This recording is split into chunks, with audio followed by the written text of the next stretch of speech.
Greetings, fellow PCGen enthusiasts. This is Andrew, PCGen Data Monkey today.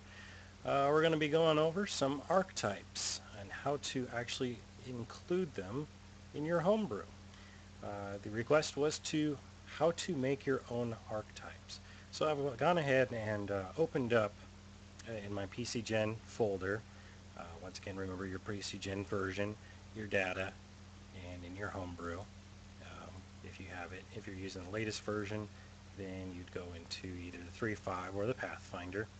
Anyways, I went ahead and opened up the Pathfinder Core Rules Classes file and the Pathfinder abilities for the archetypes. And not sure if you can see the title screen there, but it's the abilities for the archetypes. And I went ahead and scrolled down to the Brutal Pugliest as an example. And we're going to show you how these two tie together. Now, that's a barbarian archetype, so we look over here at the barbarian, and you can see that there's all these types attached to various bonuses and abilities right here. And so when you make your archetype, it's going to be category archetype, and then the type that you're going to be removing. And we followed a standard procedure here. It's always class name followed by the ability you're removing. Nothing too fancy. That makes it a lot easier for people to remember. So if you look here, damage reduction has barbarian damage reduction. Now the reason why we use the class name is multiple classes can have the same type of powers, and we didn't want to accidentally remove other powers from classes that didn't qualify. So an archetype should only remove class abilities from the class it's affecting. Okay, so we've already gotten our Brutal Pugliest as our example base, and I've put this over here in the abilities, my abilities. So I copied this whole hog over here just to show the format. Name of the ability, or archetype in this case, is going to be the Brutal Pugliest, and then we gave it a key unique identifier. We can have multiple Brutal Pugliests, but there should only be one Brutal Pugliest. That's going to be the Barbarian archetype. And if we go back over here, you'll notice that we categorize them all in the same grouping, and then the unique individual name here comes after that. That's kind of a difference between how we do groupings and then how we do individual class abilities. As you can see, if I go down here to the Brutal Pugliest, it goes into the ability name and then the archetype that's granting it. So that's a key difference there. Okay.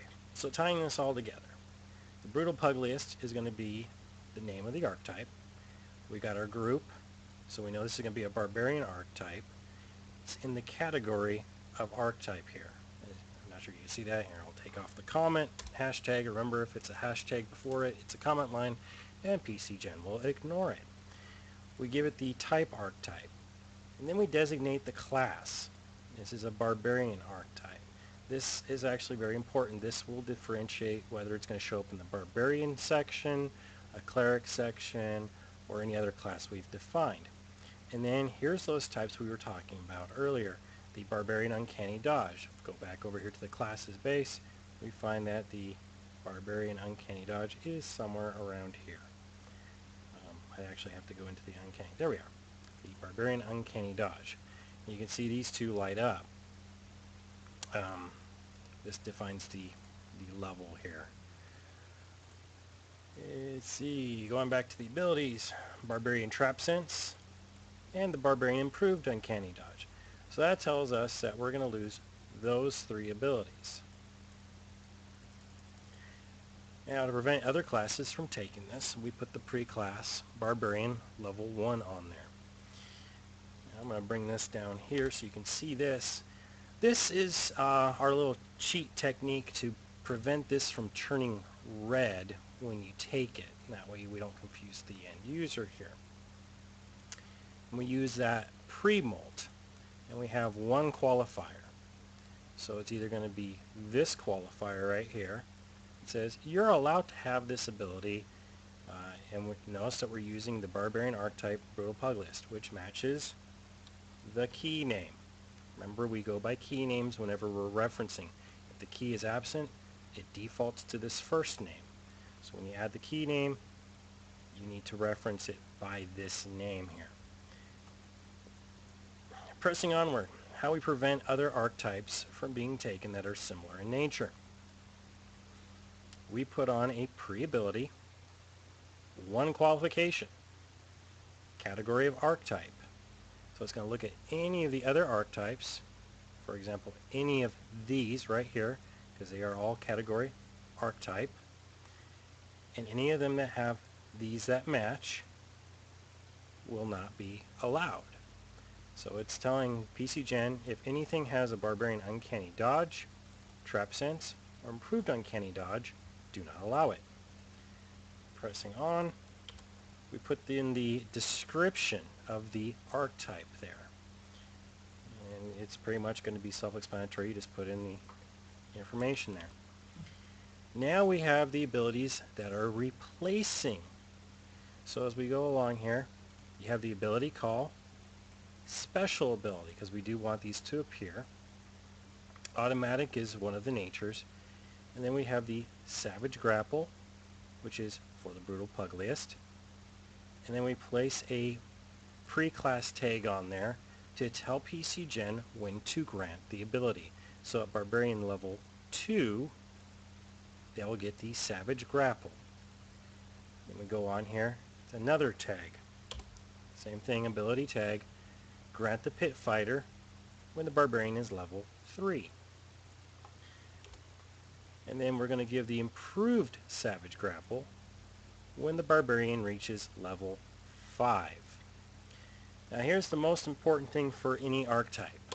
Archetype pools do not have any numbers in them. We don't put anything in there because you can have as many or as few as you want. So we give you a cost of 0. It's free to take the archetype.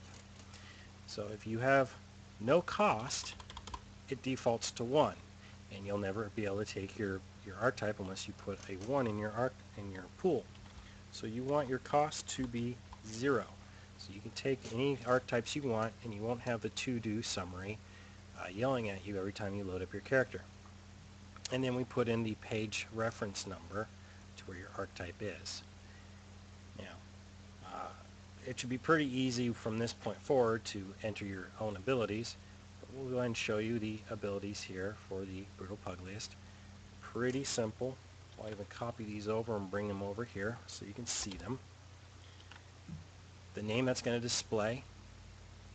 The key name we're referencing. So if there's more than one Savage Grapple, you won't be grabbing the wrong one. That's why we have the Brutal Pugliest at the end there. Category is the special ability. And then we use the special quality tag to make it appear in the normal class abilities section. And then all these happen to have the extraordinary tag. So when this appears in PCGen, the Savage Grapple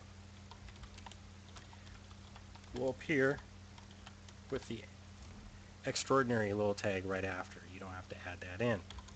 It's one of the OS features we have in here. And then you have your descriptive tag. We usually just put in the whole description.